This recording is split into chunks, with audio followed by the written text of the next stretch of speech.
Hello, it's me, Christine. Welcome to my little crime corner.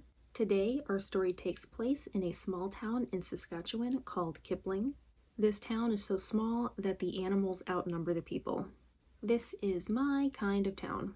Anyway, because the town was so tiny, everybody knew everybody, and everybody knew everybody's business. Being that it was such a small town, there definitely was not a lot of crime, or at least not a lot reported. Occasionally, there were a few B&Es, not too many violent crimes. There were, however, 5 or so sexual assaults reported each year. On Halloween night in 1992, a 20-year-old woman named Candace Fonagy was in the middle of her shift at a local gas station.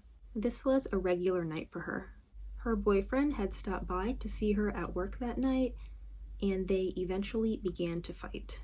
The cause of the fight was unclear, but this led Candace to leave, and she drove over to the Kipling Memorial Union Hospital, which was nearby, to see one of her friends who worked there. Her friend actually ended up not being there that night, but because Candace looked so upset and distraught, another nurse suggested that she stay and see a doctor. The doctor that she ended up seeing that night was actually her primary care physician. She had seen him many times before, and he was actually the doctor that had delivered her child. His name was Dr. John Schneeberger, and he was a well-known and well-respected doctor in the community. Because Candace was so upset that evening, he had recommended that she take a sedative. She had told Dr. Schneeberger that she was so mad at her boyfriend and she just felt like killing him. She said later that, of course, she didn't really mean kill. She was just expressing how mad she was at the time, so she was hoping to get something that would calm her down and help to settle her nerves. But instead of a muscle relaxant or something like that, Dr. Schneeberger gave Candace a shot that immediately made her go numb. She said that she had felt like she had lost control over all of her muscles and that she was very aware of her motionlessness, which I totally know what she means at this point. Like, one time I was laying in bed on my back and I had rolled over onto my left arm and it was completely numb. Like, I remember lifting it up with my right hand and dropping it on my chest, and it felt so heavy when it hit my chest, but the feeling did not register in my arm. Like, I really felt like my arm had fallen off. Now, I know this is not the same thing, but think of that feeling of awareness, of being conscious enough to know that you lost feeling in your body. At this point, Candace is trying to scream out for help, but no sound is coming out. Because of whatever was in the shot, she was unable to feel most of her body, and she isn't 100% sure of what happened next. But she thought she had been raped. When she later described this, she compared it to having a tooth pulled from the dentist, in that the dentist will numb the area around the tooth, and you know you're getting the tooth physically pulled out, but you don't feel any pain because of the numbing agent, but you do feel the pressure, and that's what she felt. She passed out soon after that. When she regained consciousness, she looked around to an empty examination room. She right away had the feeling that something was wrong, and in that moment made a very important split decision to put her underwear in a plastic airtight bag. At this point, she was too dizzy to leave the hospital, so she ended up spending the night there. She had made no mention of what had happened with Dr. Schneeberger to the other nurses that were there that night. The next morning, she was feeling somewhat better and asked Dr. Schneeberger what was in the shot that he had given her the night before, and he said, "Why? Did it give you wild dreams?" Like, what? Ew, are you even serious? When Candace was released from the hospital, she went home and told her parents what had happened to her, and thankfully they seemed to believe her. Her mom noticed that she wasn't acting herself and felt that something not right had happened to her.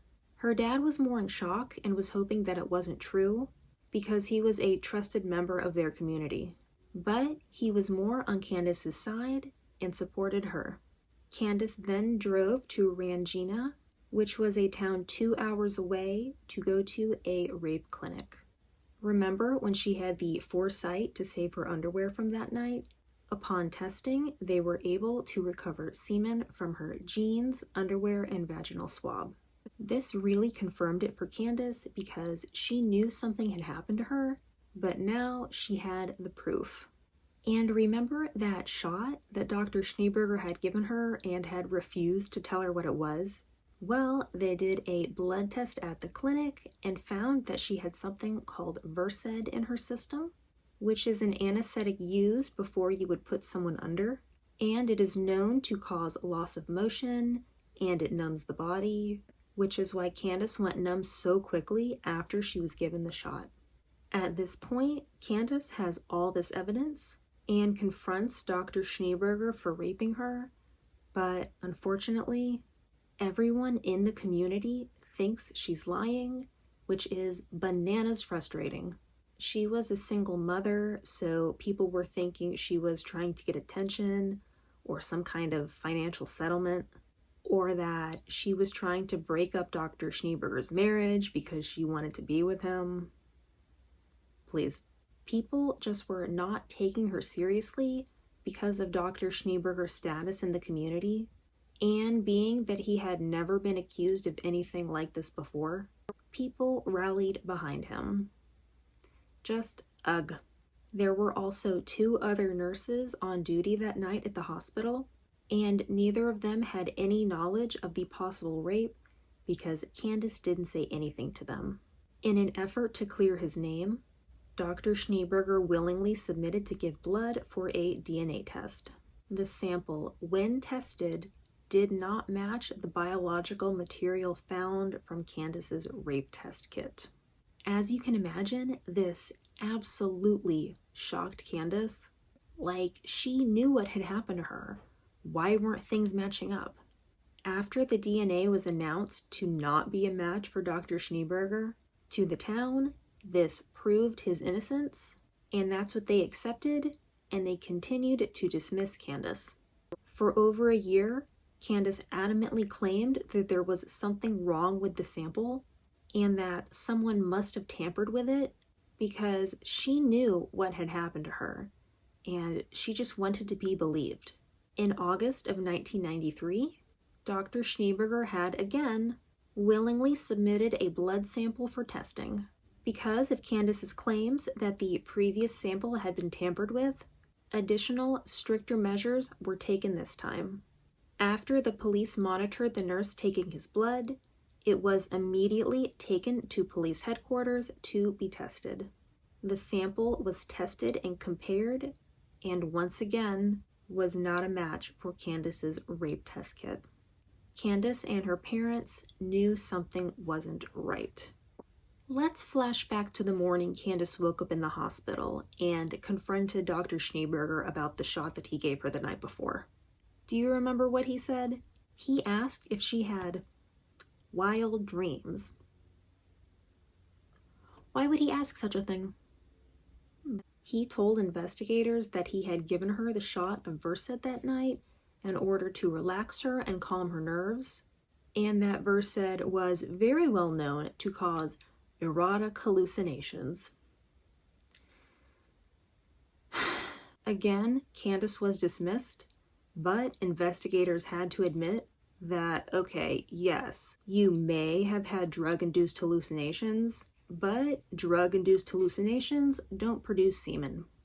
But despite all of this, police decided to close the case in 1994, which is almost more frustrating because she was raped by somebody. Just because it's not this guy doesn't mean it's nobody. The case isn't closed, it's more open than ever. The investigators had decided that Dr. Schneeberger was innocent. He had provided 2 blood samples willingly that both came back as not a match for Candace's rape kit. In an attempt to give investigators something more to go on, Candace had hired a private investigator who broke into Dr. Schneeberger's car and found several strands of hair that he bagged up, which unfortunately did not have an attached root, rendering them useless for testing. He also took a tube of chapstick. Before we go any further, I just want to remind everybody at home that breaking into a car and illegally obtaining evidence is not admissible in court. So let's all let out a collective heavy sigh. Let's continue.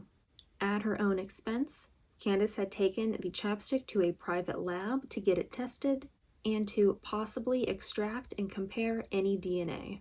They were able to get just enough DNA to test against the DNA taken from Candace's rape test kit, and it was a match. It's what I expected. This information was taken to the police, but they argued that the chapstick could have been anybody's, not necessarily Dr. Schneeberger's, just because it was in his car. On top of that, the sample was obtained by breaking into his car without a warrant, so even if it was Dr. Schneeberger's, it wouldn't matter. Candace, her parents, and her private investigator were confused as to why the chapstick found in Dr. Schneeberger's car had matched the DNA from the rape kit, but the two blood samples didn't. Since the case was still closed by police, Candace filed a civil suit against Dr. Schneeberger, as well as filed a complaint against him with the medical board. At the hearing, Candace was seated directly across from Dr. Schneeberger's wife, Lisa, who death stare glared at her the entire time. Dr. Schneeberger was facing a lot of pressure from the medical society and wanted to once again try to clear his name. To do this, he decided to submit a third blood sample for testing. On November 20th, 1996, Dr. Schneeberger had his blood drawn at the police forensics lab, and this time it was filmed. As they were getting ready to take the sample, the technician says she wants to take a prick from his finger, which is absolutely what I would do, but Dr. Schneeberger's like, no. No, I'd rather you take it from my arm. I can't have my finger pricked. I have a disease that makes my hands bruise. What disease might that be, John? The technician said, really, we don't take that much blood. We only need a tiny sample to do the test. But Dr. Schneeberger is adamant that blood be drawn from his arm. Again, because he's giving the sample willingly, they agree to draw the blood from his left arm. So, the technician puts the needle in his arm,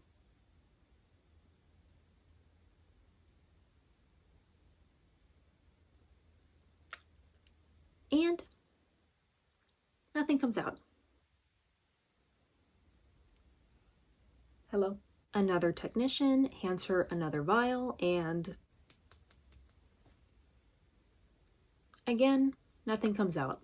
She had noted that the vein was a lot bigger than she expected and didn't understand why she wasn't able to make the draw. Eventually, she was able to get enough blood out to fill the vial. While still being filmed, the technician says, "It's a little strange that the blood doesn't look fresh." As the lab was about to perform their testing, they found that the sample was too degraded to be tested. Excuse me, what? You just extracted this. How can it be too degraded? How does a living person get blood extracted from them and immediately it's too degraded? Like, imagine you die and this is how you find out. As you can imagine, there's a lot of shifty eyes in the room. Even the police are suspicious at this point because the DNA found on the chapstick in Dr. Schneeberger's car matched the DNA from Candace's rape kit. Literally, what is going on here? Finally, on April 25th, 1997, there was a break in the case. Lisa Schneeberger's daughter asked if she could go to her dad's house for the weekend. Her dad was Lisa's first husband. Lisa was surprised that she had asked this, since she already knew that the family had plans that weekend, including her daughter having babysitting responsibilities. Her daughter looked very pale and upset, and Lisa asked what was wrong. Hesitantly, she said, I have something to tell you. Lisa was like, "What's wrong? What do you have to tell me?" Her daughter said, "Come with me. I have to show you something." She then led her mom to her bedroom. She pulled back the covers and pointed to her bed. There, sitting on her bed, was a condom wrapper. She said, "Mom, he's done this before." Lisa was furious. I think we all are. She recalls this as the day her life changed forever. She did not hesitate. She was on her daughter's side 100%. Thank goodness. She helped her daughter pack an overnight bag and took her to her boyfriend's house. Dr. Schneeberger was on his way home from an out-of-town conference, and she wanted her daughter to be out of the house. We're going to be calling him John from this point on. I hope you're okay with that. She had called John on his cell phone and told him to pull over. She had to tell him something. She said, "My daughter told me what you've been doing to her." "I know. You've done it to Candace too, didn't you?" He said, "Of course this isn't true. I'll be home soon and I'll explain everything." Lisa was fuming at this point, and as you can imagine, her adrenaline was just going. Ugh. After her daughter had been dropped off, she had gotten her 2 younger daughters that she shared with John into the family van and pulled out of the driveway and parked further up the street, waiting for her husband to come home. Her daughters had fallen asleep by the time John had pulled up. Lisa then drove back to the house, and words were exchanged. John was slurring his words, and Lisa thought that he had taken some type of drug. John slept on the couch that night, and Lisa went to the bedroom and spent a sleepless night questioning everything she knew about her life with John. When the sun came up, Lisa woke up John and threw him out. Later that day, Lisa went through John's home office, which was right next door to her oldest daughter's bedroom. On one of his shelves, she found a box with gloves, syringes, vials of medicine, and condoms. Lisa felt sick. She remembers John having used injections rather than pills to treat the children's ordinary ailments. At those times, she had questioned if it was necessary, and he had said it was a quicker and more accurate way of administering medicine. She went along with it thinking it was okay. I mean, he was the doctor after all. Lisa remembers one time when her daughter had woken up in the morning and was crying and feeling very groggy. She had told Lisa that John had given her injection in the middle of the night. The following day, Lisa had asked John if he had given her daughter a shot the night before. John said yes, and he was like, "Don't you remember her coughing?"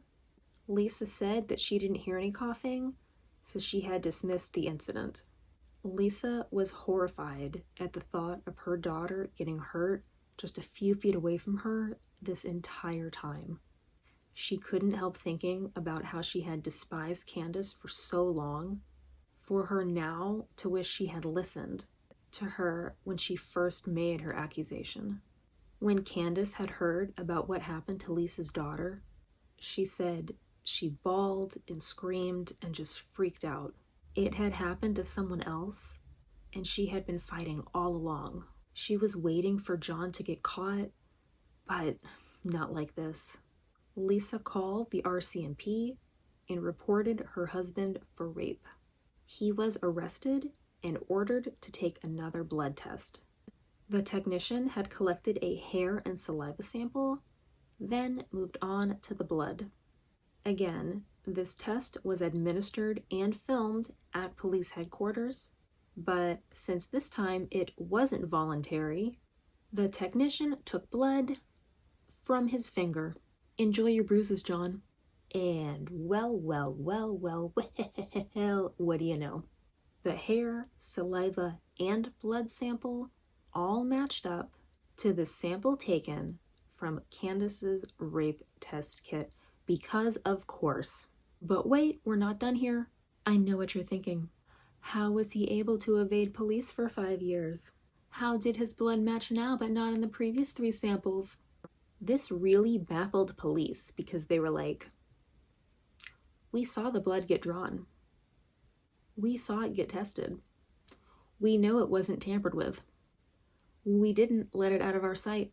In November 1999, 7 years after Candace was raped, Dr. John Schneeberger took the stand and explained how he had inserted a plastic tube into his left arm that contained someone else's blood. He had inserted a 15-centimeter Penrose drain into his arm containing the blood of another patient, as well as anticoagulants to keep the blood from degrading too much. Remember how in his first 3 tests, he only wanted blood drawn from his left arm? Upon closer inspection of the filmed blood draws, investigators actually saw the tube under his skin as he was rolling up his sleeve. So, let me get this straight. In 1992,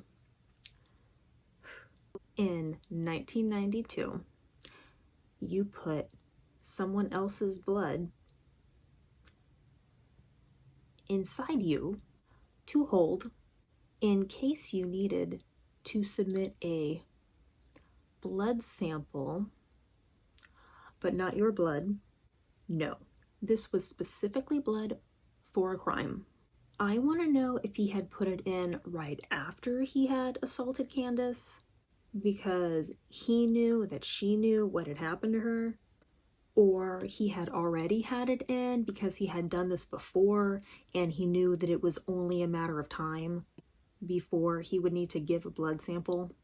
I cannot.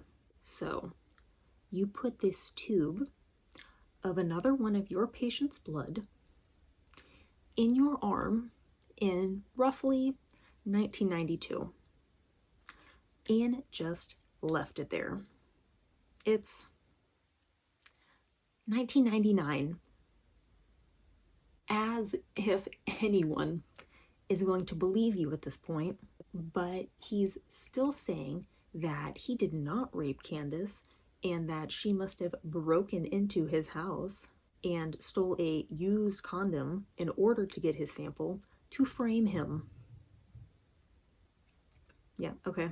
He was ultimately found guilty of drugging and raping Candace, because obviously, and he was also convicted of sexually abusing his stepdaughter, and for this, he was only sentenced to 6 years in prison, but was released on parole after serving just 4 years, which is shorter than the amount of time he had someone else's blood inside of him. Which, by the way, he said he only used the other person's blood because he felt he had no other way of defending himself. Like, I don't know, maybe don't drug or rape anybody. Thankfully, Lisa divorced John, and he was stripped of his medical license by the College of Physicians and Surgeons of Saskatchewan. I'm very thankful for Candace's bravery in reporting him, because Lisa's daughter might not have come forward, and he could still be hurting her and others to this day. Lisa also reported him to immigration since he had entered Canada illegally many years ago from what is now present-day Namibia. So in December of 2003, the same year he is out on parole, his Canadian citizenship is revoked and he is deported. He returned to South Africa in July of 2004, and after being there for less than 3 weeks, applied to the Health Professions Council of South Africa in order to again work in medicine. He was actually being considered until he withdrew himself, maybe thinking they would do, I don't know, a background check. The moral of the story is, don't give up, fight for what's right, the truth will come out, and everyone in Saskatchewan owes Candace an apology. After the trial, John was then demanding visitation rights for his 2 young daughters that he shares with Lisa, who were only 5 and 6 at the time.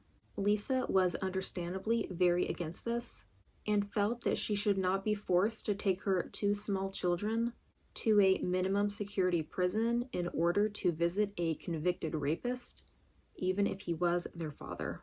A logical person would think that the courts would agree with her.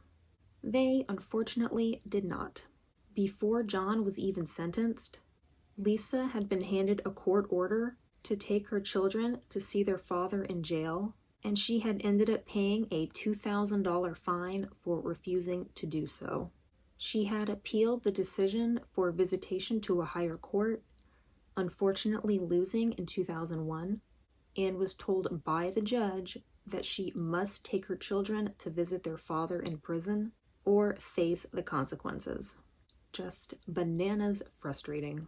By the time all of this had come to light, this case had generated a lot of attention and sympathy for Lisa, notably from a politician named Bob Mills, who vowed to draft a new federal law which would guarantee that no child be forced to visit a parent who had been convicted of a serious crime. The drafted law was known as Lisa's Law, and it was intended to ensure that children are protected from being forced to visit or have a relationship with a parent who has been convicted of a serious crime. John was up for parole in June 2001, and I guess he sensed that he would be denied parole, and he ended up choosing to not appear before the parole board and let the case be decided on the basis of his court and prison files. John was once again in the news in 2002 when he was transferred to a minimum security prison in British Columbia called Ferndale Prison, which to many was known as Club Fed because it featured a 9-hole golf course. On April 17, 2003, John was once again denied parole. Lisa had testified at the lengthy parole hearing. John did admit to crimes and deceits, and he called the scar on his arm where he had the tube inserted a badge of dishonor, which, yes, it was. He also apologized for his denial throughout this whole ordeal. The parole board had expressed concern about letting him back into the community, which I would too. Present day, John Schneeberger is still most likely in South Africa. After he was deported, he went back home to live with his mother Ina in Durban. After his mother had passed away, his brother, who works as a cardiac surgeon, tried to get him back on his feet professionally, but to no avail.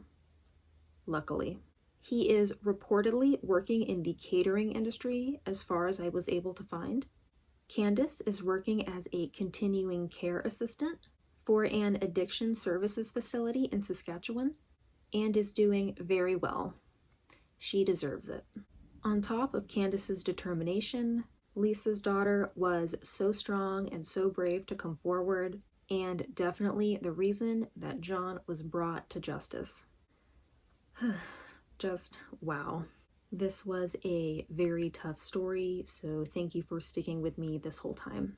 And that is all I have for you today. Thank you very much for watching. I hope you learned something, and I will see you in the next one. Bye. The case isn't closed, it's more open than ever.